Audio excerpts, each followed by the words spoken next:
Nós vamos passar para as perguntas agora. Tem uma primeira pergunta aqui. Uma outra lá depois. Então mesmo? Esse aqui é para simpatia, eu acho.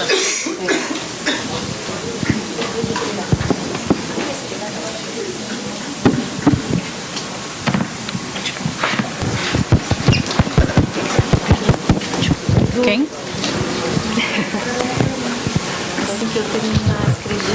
Boa tarde a todos e todas. Gostaria de parabenizar a mesa. Gostei muito do tema. O professor Oscar, é sempre muito bom ouvi-lo, da mesma forma que eu adoro ouvir a professora Daniele. Eu tenho duas perguntas bem rápidas. Uma é para o senhor e a outra é para a professora Carla. Fazendo uma correlação do princípio da prevenção com da precaução e a história baseados nas certezas e incertezas, a história da humanidade, né, dos nossos dias a dias. E não esquecendo do princípio da reparação civil, que foi o que mais o senhor falou, eu gostaria que o senhor explicasse um pouquinho da dificuldade no Brasil do avanço penal para os crimes ambientais, tendo a comprovação da plenitude do dano ecológico e a total perda da função ecossistêmica de um determinado ecossistema. Um exemplo seria a morte de animais, em Brumadinho, por exemplo, ou a própria perda da função socioecológica e cultural do rio para as populações ribeirinhas e outros, como mesmo a gente aqui de fora, de longe.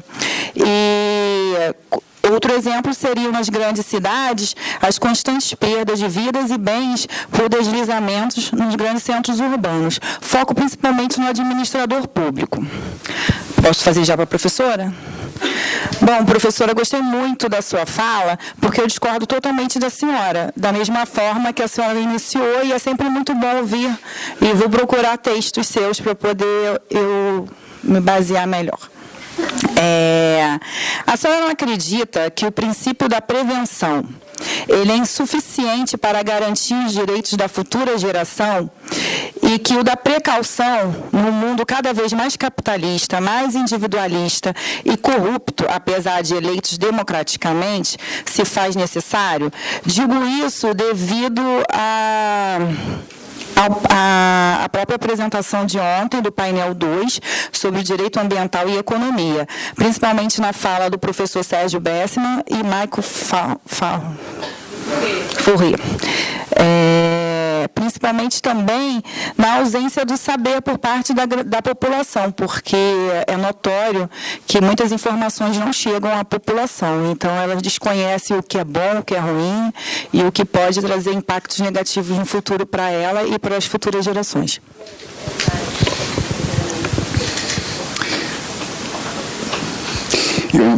Obrigado pela pergunta. Eu não sei se eu entendi bem, se eu não entendi, você vai, por favor, me corrigir.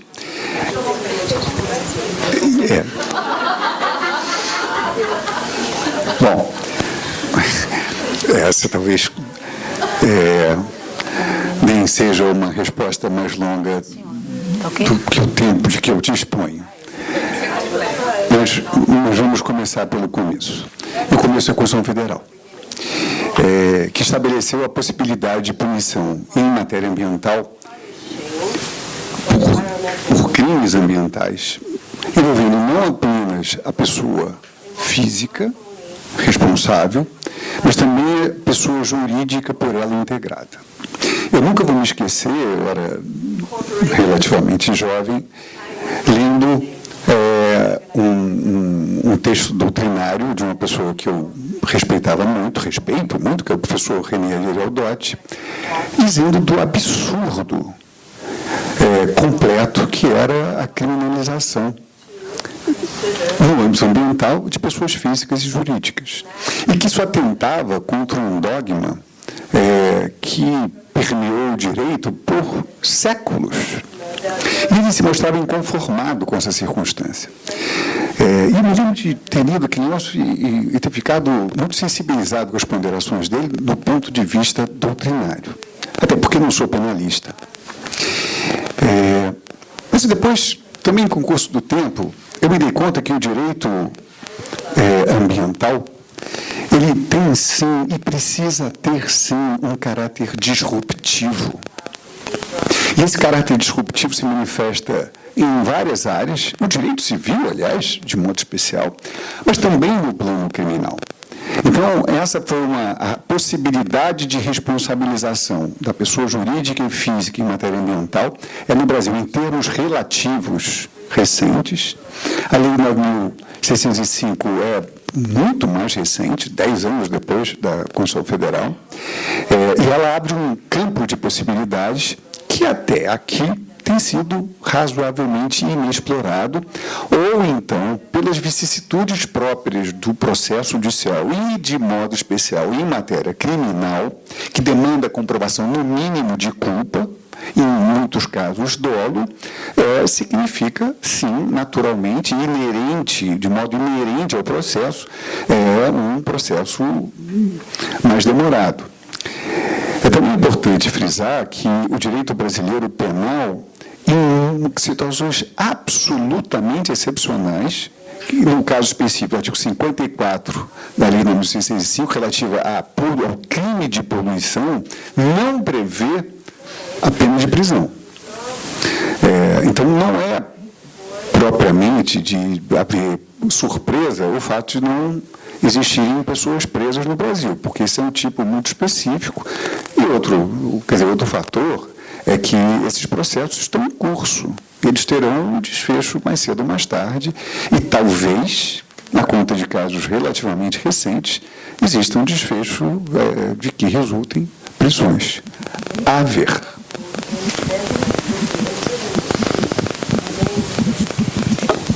Obrigada pela questão. De fato, o meu pensamento reduzido a esse tempo é um pouquinho chocante, sobretudo porque é um pensamento um pouco contracorrente. E compreendo que você esteja surpresa e que manifeste sua contradição, o que é muito, muito natural e, como eu disse, eu acho que isso é que avança, que me faz avançar. Mas repare, se eu te ler a linha C da Lei de Bases do Ambiente Português, que é uma lei uma lei equivalente à lei de 1971, a Lei sobre a Política Nacional do Meio Ambiente. Essa lei é uma lei de 2014, então já não é propriamente a primeira lei, que é de 87, mas 2014, que define assim os princípios da prevenção e da precaução.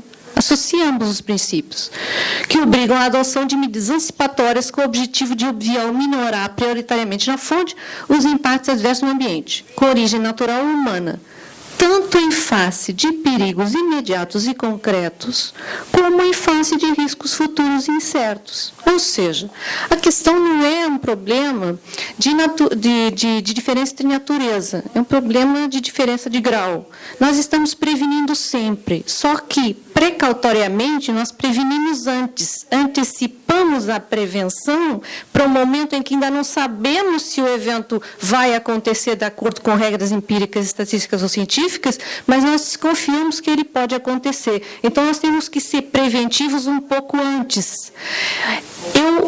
A lógica da precaução é uma lógica que me é cara, é a lógica da sociedade de riscos. Ela nos alerta para que o princípio da prevenção não pode ser apenas contra perigos, mas também contra riscos.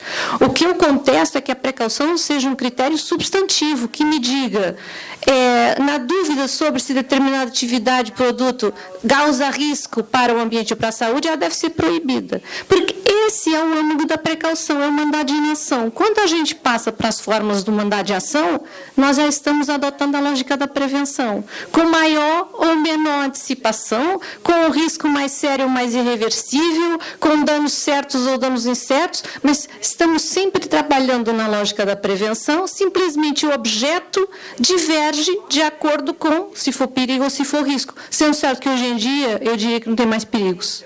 Estamos sempre pensando em gerir riscos. Ou seja, nós estamos sempre utilizando o princípio da precaução, mas através da prevenção, da lógica da antecipação de risco. O que eu não gosto é da ideia da escolha absolutista. É sempre a favor da saúde, é sempre a favor do ambiente, sem fazer uma ponderação. Porque veja o caso japonês. O que é que deu a precipitação na lógica da precaução? Vamos encerrar as centrais. Danos maiores. Danos para determinadas pessoas, danos para a comunidade em geral. Ou seja, eu gosto da ideia de precaução como lógica, e porque ela nos alerta para essa grandeza que é o risco, mas não aceito que ele seja um critério substantivo. Quanto às futuras gerações, muito haveria a dizer, sou extraordinariamente cética também relativamente a essa ideia da solidariedade intergeracional. Para mim, a solidariedade é com quem está aqui agora. Porque se nós não sobrevivermos, os outros também não vão existir. Esse planeta ele vai continuar. Conosco, com criaturas como aquelas que o Spielberg tem nos seus filmes, a gente não sabe. O planeta vai continuar, nós é que não.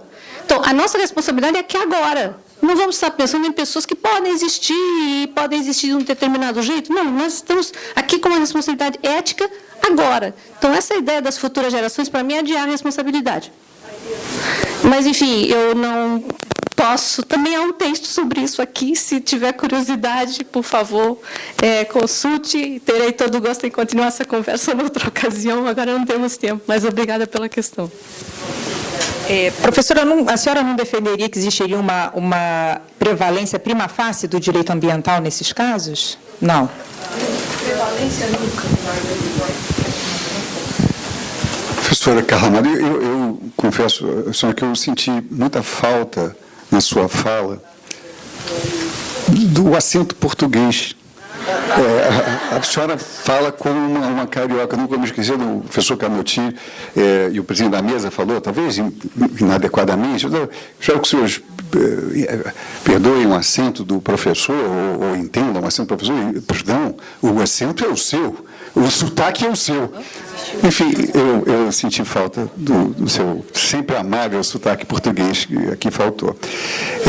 Mas eu faria uma pergunta, senhora.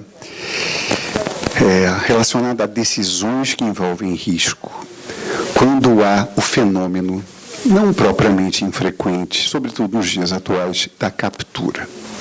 Quer dizer, da captura do poder público, quer no seu braço legislativo, quer no seu braço executivo, por grupos de interesse, e que tenham se estabelecido lá de forma, por vezes, ilegítima, ou fazendo um uso abusivo do poder econômico que possuem.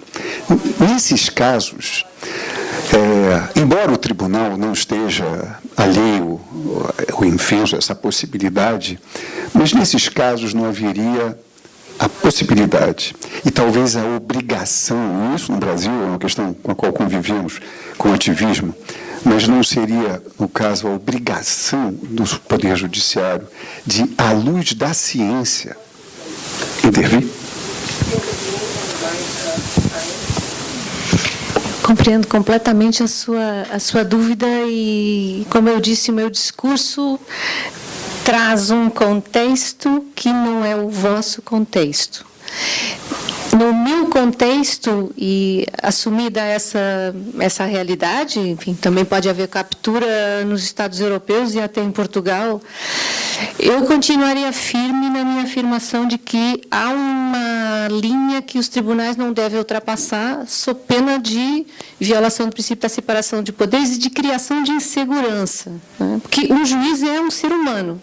Você apresenta seu pedido para um juiz que pode ter uma sensibilidade relativamente a um assunto que é diferente da de outro juiz pelas suas convicções éticas e políticas. Então, se você vai entregar ao judiciário, o judiciário não é um tribunal, são vários tribunais que depois vão ser escolhidos de acordo com critérios vários de competência territorial, enfim, aquilo que o Código do Processo determinar. E, por isso, eu não entregaria essa possibilidade de revisão. Mesmo nessa situação, eu atuaria antecipativamente, vedando o tanto quanto possível, mitigando a atuação desses grupos junto do Poder Legislativo, criando mecanismos de prevenção desse tipo de influências e não tanto repassando para o judiciário essa responsabilidade, porque o juiz não é um órgão democraticamente eleito, ele não deve ter essa responsabilidade. Mas eu friso, isso é a minha visão, porventura anquilosada, quadrada, do princípio da separação de poderes e da divisão de tarefas entre o judiciário e o executivo, sobretudo. Mais alguma pergunta? Aqui. Aqui, agora eu Aqui. não sei quem... lá, é que está com o microfone. Pode falar, eu não tinha visto que a senhora estava com o microfone, desculpa. Boa tarde.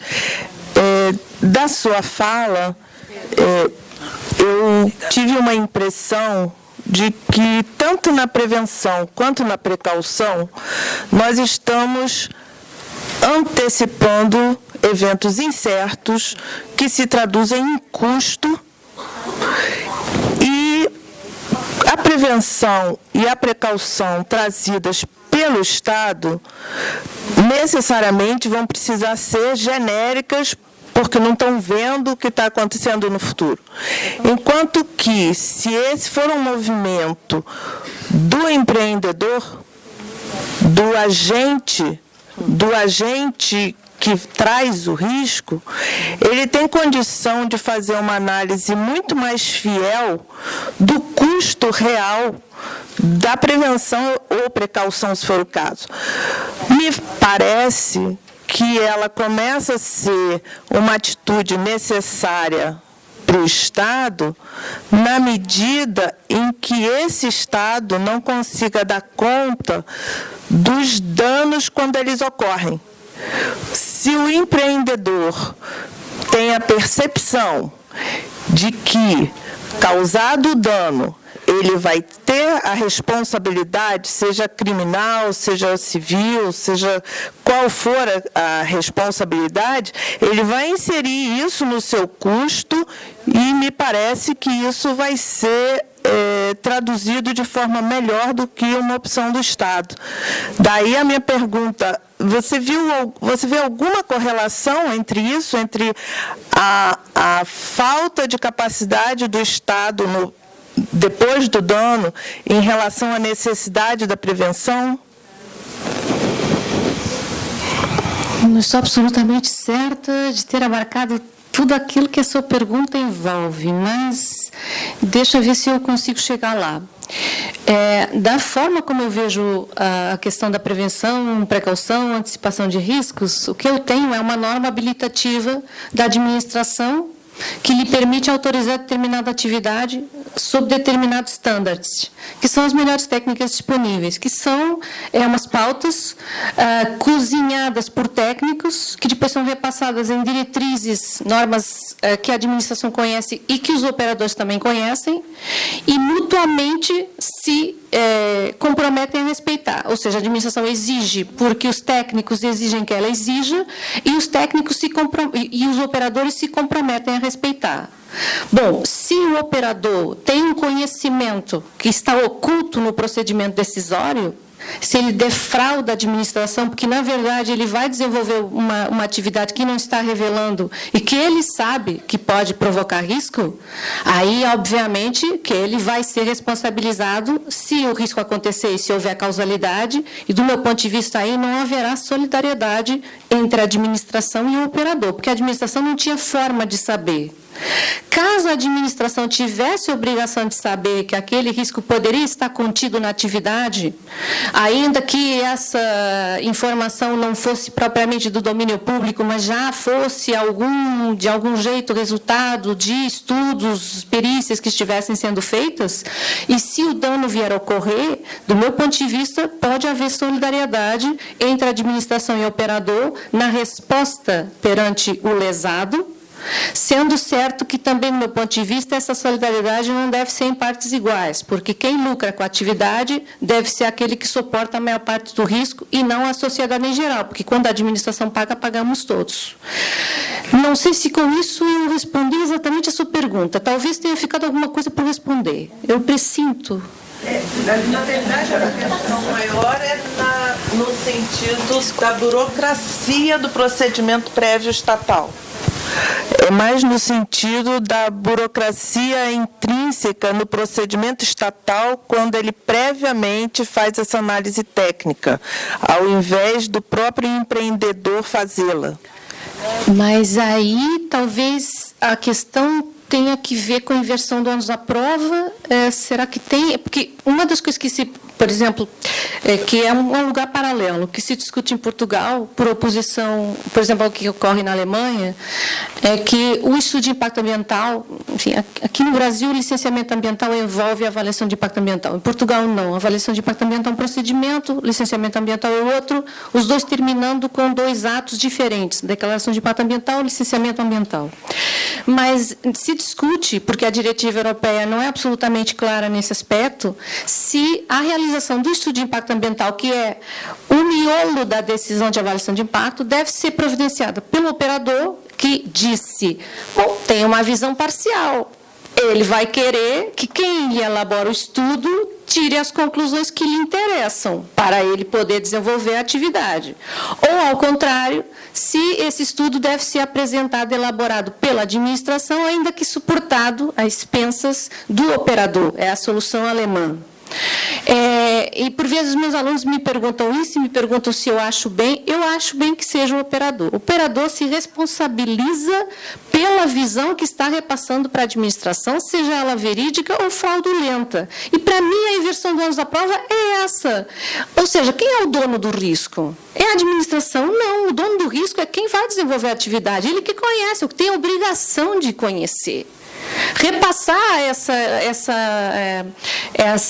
responsabilidade para a administração é, no fundo, socializar o risco, deixar que sejamos nós, eventualmente, a pagar pela metade ou por uma parte e desonerar o operador. Por isso, enfim, se eu compreendo bem a sua questão, é burocrático? Provavelmente sim, em Portugal, como no Brasil, como um pouco em todo o mundo, ou seja, a salvaguarda de determinados interesses coletivos e de grande valia, ela envolve alguma burocracia, alguma procedimentalização, né, que, como o professor Rafael saberá, estamos caminhando no sentido de uma cada vez maior simplificação, embora não possamos abrir mão de determinadas etapas fundamentais do procedimento, sob pena de esvaziar a própria noção de procedimento.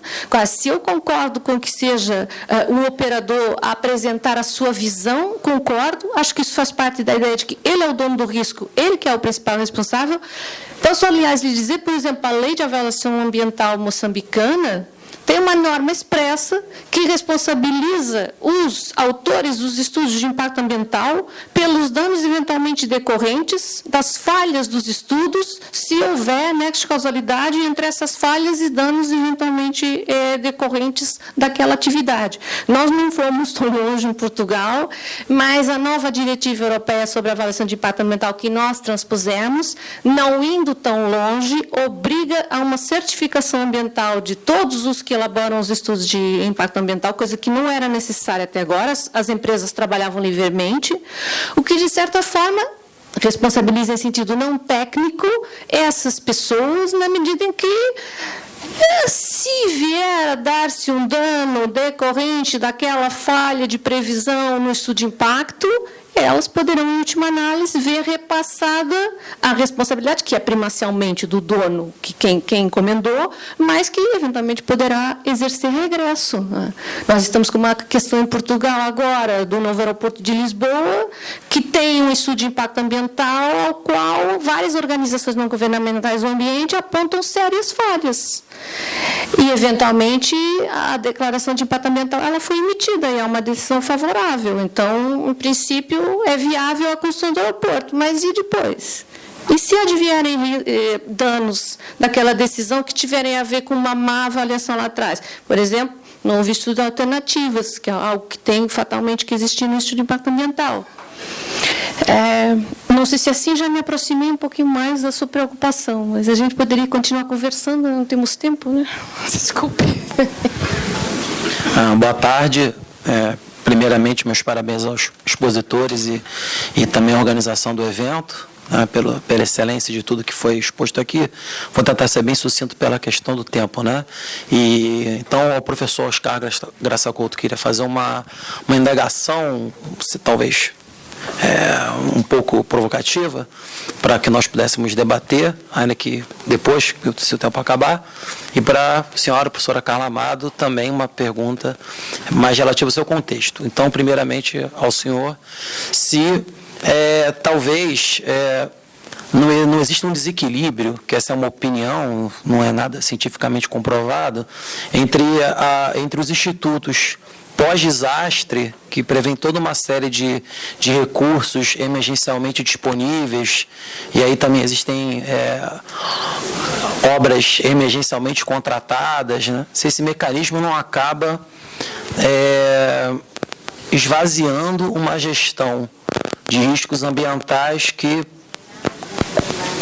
acabam favorecendo que tragédias, desastres ocorram, né, e construídos não subitamente, mas com uma lógica recorrente, como chuvas na região serrana do estado do Rio, agora em Belo Horizonte, né, região agora de São Paulo e outros exemplos tantos aí que nós poderíamos colocar. E em relação à senhora, professora Carla Amado, se dentro do contexto europeu, eu gostaria de dizer que sou simpatizante de algumas ideias aqui colocadas por você, né? Então existem simpatizantes também. Se nesse contexto, aqueles documentos do ano de 2000, do Conselho Europeu e do Conselho de Nice, se não me falha a memória, sobre o princípio da precaução, se eles dão conta de estabelecer minimamente esse procedimento, né, de cautela, e se isso já foi aplicado em algum caso de forma mais substancial, para que nós pudéssemos dizer, isso foi aplicado e funcionou, não funcionou, precisa ser revisto ou não. Obrigado. Só a título de economia de tempo, posso fazer a pergunta também depois? Igualmente, aos que me antecederam, parabenizo a mesa, todos, parabenizo aos organizadores do evento, a organização do evento. A minha pergunta vai para a professora Carla. Concordo com algo do que foi dito pela senhora e discordo de algumas coisas que, na verdade, me geraram dúvida, né? Quando a senhora fala em relação ao amianto, né? A década de 50, né, o boom desenvolvimentista dos anos 50 nos Estados Unidos e na Europa, e depois nos anos 70 no Brasil, eles trouxeram as indústrias químicas, né, como um grande avanço. Seriam indústrias de base que forneceriam matéria-prima para as outras indústrias. E aí não havia conceito de poluição, não havia nenhum conhecimento da poluição, não havia a poluição. Então, todos os efeitos danosos à saúde e ao meio ambiente, eles acontecem ao longo de um determinado tempo, né? Esses males, eles são homeopaticamente causados, né? São doses homeopáticas de veneno diária, seja no mercúrio, seja no amianto, ou o que quer que seja. Então, eu fiquei um pouco incomodada, e eu gostaria que a senhora falasse um pouquinho mais, porque tenho certeza que não é como pensa, assim, totalmente. Tenho certeza não, imagino. Em relação à tolerância, né, quando se refere ao amianto, refere-se dando a entender e afirmando, inclusive, usando a palavra tolerância, que lá nos anos 50 houve a tolerância com o amianto e que depois, quando começaram a surgir as doenças, o amianto não foi mais tolerado. Então, eu discordo, porque, no meu entendimento, a falta de conhecimento não é tolerância, né? A tolerância, ela ocorre quando você tem conhecimento e permite que seja feito mesmo a partir do conhecimento, né?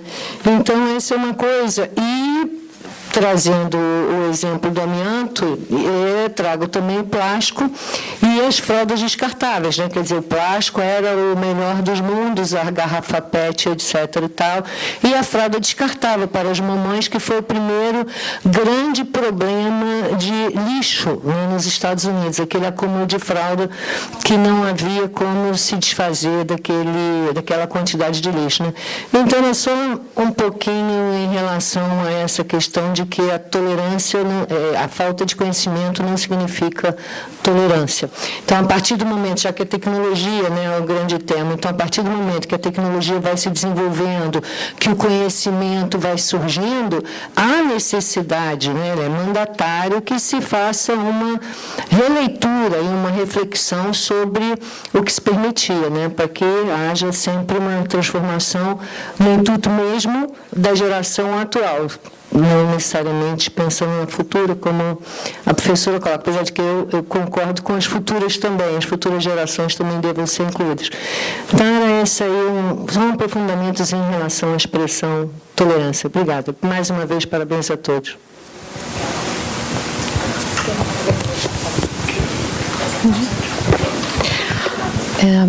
Relativamente à primeira questão, que tem a ver com uma recomendação da Comissão sobre o princípio da precaução de 2000, aí a Comissão vai tentar pôr ordem na casa, né? Porque em 92 o Precautionary Approach passa para a Declaração do Rio de Janeiro, ganha toda aquela fama mundial, e depois, em 93, ele passa para o artigo, hoje, 192, número 2, do Tratado sobre o Funcionamento da União Europeia, assim, o tratado fundacional, mas renomeado. E aí a Comissão sentiu que precisava de dar algumas guidelines, enfim, algumas recomendações, diretrizes, sobre como interpretar um alegado princípio sobre o qual não havia certezas na jurisprudência internacional e também não há certezas na própria doutrina internacional. Aliás, a matéria dos princípios, parênteses, é das matérias mais difíceis para os tratadistas, não só internos como internacionais. Você abre 5 manuais de grandes professores de direito internacional do ambiente e nenhum deles coincide no elenco de princípios que escolhe. Por isso, já estamos a ver que nessa temática, muito dada a sua juventude, difícil abordagem dogmática, porque ela tem que sempre utilizar instrumentos de outras ciências. Há muito wishful thinking, né? Há muito, é assim porque eu acho que tem que ser, porque não pode deixar de ser, né? Que é um pouco aquilo que os negacionistas fazem ao contrário. Não existe porque eu acho que não existe. Então, existe para um lado, existe para o outro. Mas a Comissão teve que pôr ordem na casa, porque, de repente, ela tinha no tratado uma palavra precaução associada à prevenção, a qual era necessário dar um determinado bojo, né?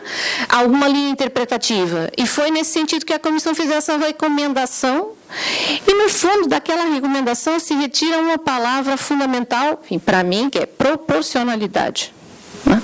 Tem que se prevenir dentro do conhecimento, melhor conhecimento disponível, por recurso à melhor tecnologia disponível, não asfixiando a indústria, sim, porque a União Europeia é pioneira na legislação ambiental, mas é business as usual. Não vamos aqui ser hipócritas. O que tem sido feito no direito ambiental europeu é regular, conformar, conter, restringir, mas para permitir que tudo mude e tudo continue na mesma, mas com outra máscara, mais ambientalmente adequada, digamos assim. Mas a Comissão quis pôr ordem na casa, fez apelo a várias ideias associadas à precaução, nomeadamente a questão da gestão da incerteza, mas pôs o dedo na ferida, e a ideia da proporcionalidade, ou seja, aquilo que você ganha ao introduzir o risco e aquilo que você perde pela introdução da substância da atividade, né, e o que você ganha pode ser mais bem-estar, mais conforto, mais emprego, melhor para a economia, né? Inovação científica. O risco não é forçosamente uma grandeza má.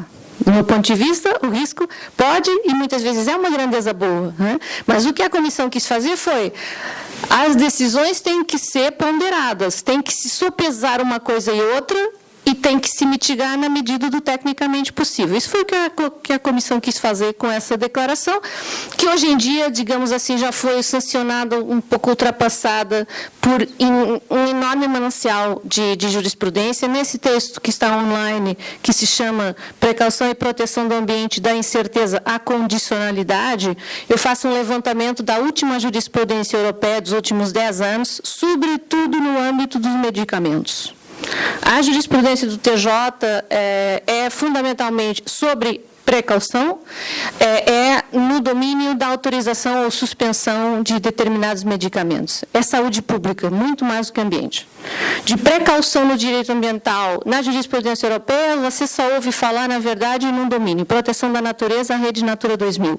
Só aí o tribunal se refere à precaução. Aí o tribunal pende para o risco zero, mas por uma razão muito particular que tem a ver com a legislação da rede Natura 2000, que agora também não tenho tempo para explicar, desculpe, mas sim, há muita jurisprudência, pode ter facilmente acesso em sua casa tranquilamente, se conseguir acessar, tem uma síntese aqui. Em relação à pergunta da senhora doutora, vamos ver, eu diria que nós nunca podemos conhecer todos os riscos. A minha ideia de risco tolerável e risco intolerável vem da jurisprudência calcar. Eu não invento nada, né? Para mim, tudo, essa grande questão está fundacionalmente tratada no Acórdão do Tribunal Constitucional 1978, que, aliás, tem uma tradução inglesa. Né? E aí o tribunal diz: há riscos toleráveis, há riscos intoleráveis, e o risco tolerável não quer dizer que seja um risco inócuo. É como a poluição. O direito ambiental surge para acabar com a poluição. Não, surge para domesticar a poluição. Então, a gestão do risco não é para acabar com o risco, é para torná-lo, no fundo, para neutralizar os seus piores efeitos, mas tendo a noção de que ele também pode trazer alguma coisa de útil. Então, a noção de tolerabilidade, eu acho que ela assenta numa ideia de que o que se conhece. A ideia da tolerabilidade não tem a ver com o que não se conhece. Não se pode tolerar o desconhecido. Né? Até porque o desconhecido pode ser bom ou pode ser mau. A minha ideia do risco em trânsito é porque, por exemplo, algo que não tem a ver propriamente só com a segurança, mas tem a ver com convicções éticas. Clonagem de seres humanos.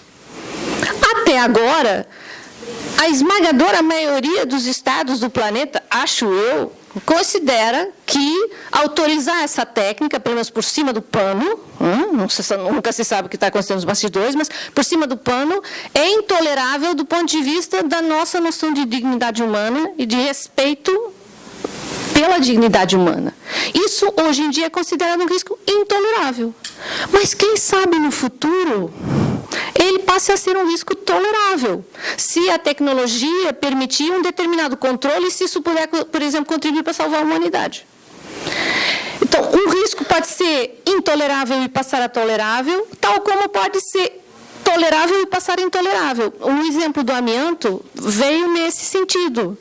Ele era um material útil, era um material cujos riscos se pensava conhecer e que aparentemente eram zero, mas que a certa altura começaram a se revelar e passaram a ser mortíferos.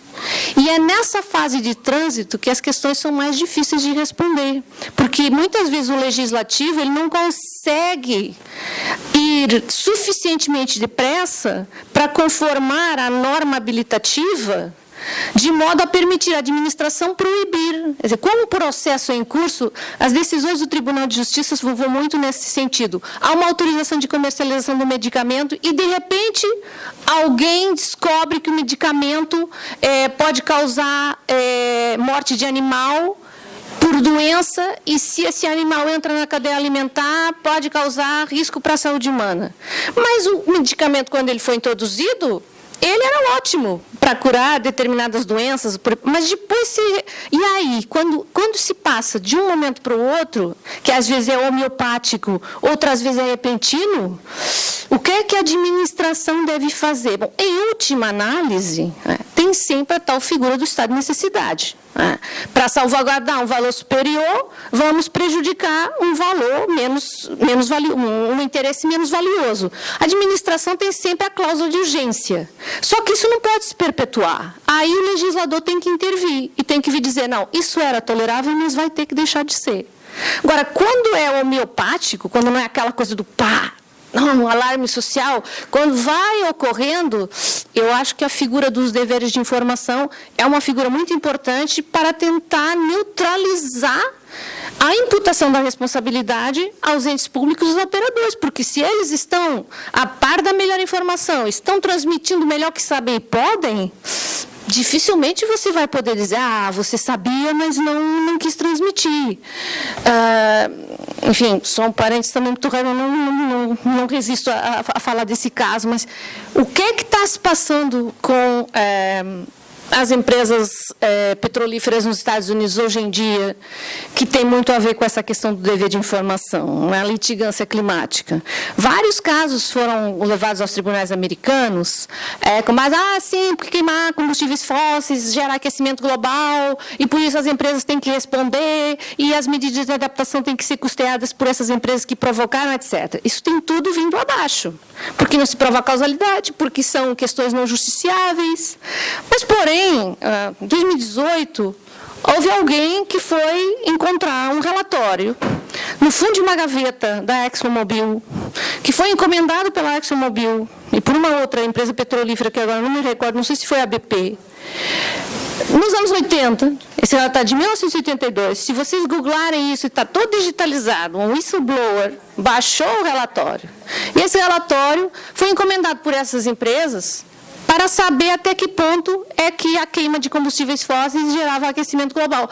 Porque já se falava disso desde 1970. E aquele documentário do Gore, da Verdade Inconveniente, atesta isso.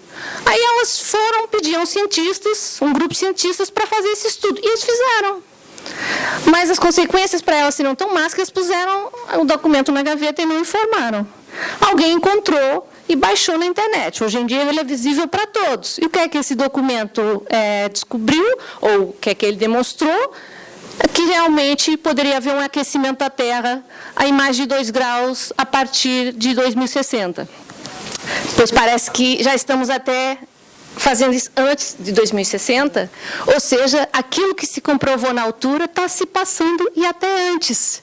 O que isso pode gerar para a litigância ambiental? É que agora a causalidade e a justiciabilidade é, de certa forma, posta de lado em nome de um princípio de proteção do consumidor. É exatamente a mesma lógica das tabaqueiras.